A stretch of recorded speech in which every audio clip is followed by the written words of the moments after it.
Secretary of State for Health should have been fired for at least 15, 20 things, including lying to everybody in multiple occasions, in meeting after meeting in the Cabinet room and publicly. I think there's no doubt at all that many senior people performed far disastrously below the standards which the country has a right to expect.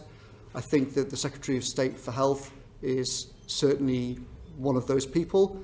I said repeatedly to the Prime Minister that he should be fired. So did the Cabinet Secretary, so did many other senior people.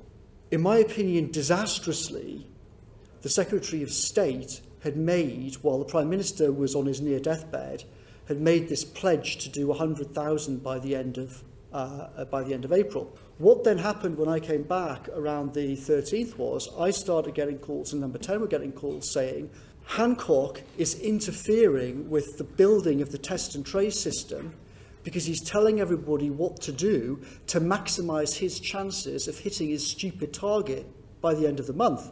In my opinion, he should have been fired for that thing alone. It was criminal, disgraceful behaviour that caused serious harm. We were told categorically in March that people would be tested before they went back to care homes. We only subsequently found out that that hadn't happened. Now, all the government rhetoric was we put a shield around care homes and blah, blah, blah. It was complete nonsense. Quite the opposite of putting a shield around them. We sent people with COVID back to the care homes. But when we realised in April that this had happened, the Prime Minister said, a less polite version of, what on earth are you telling me?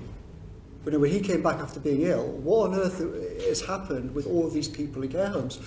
Hancock told us in the Cabinet room that people were going to be tested before they went back to care homes. What the hell happened? In the summer, he said that everyone who needed treatment, who got the treatment that they required. He knew that that was a lie because he'd been briefed by the Chief Scientific Advisor and the Chief Medical Officer himself about the first peak. And we were told explicitly people did not get the treatment that they deserved.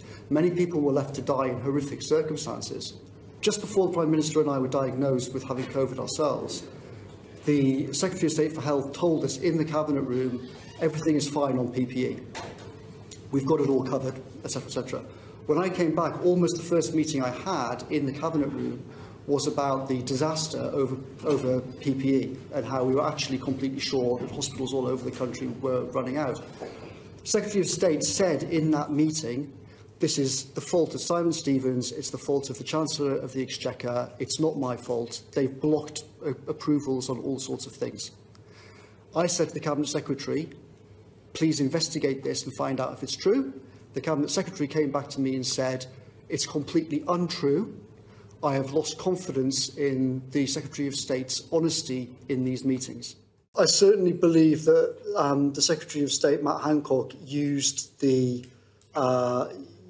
Patrick Vallance and Chris Whitty as shields for himself, yes. He used the whole we're following the science as a way so that he could always say, well, if things go wrong, we'll blame the scientists and it's not my fault.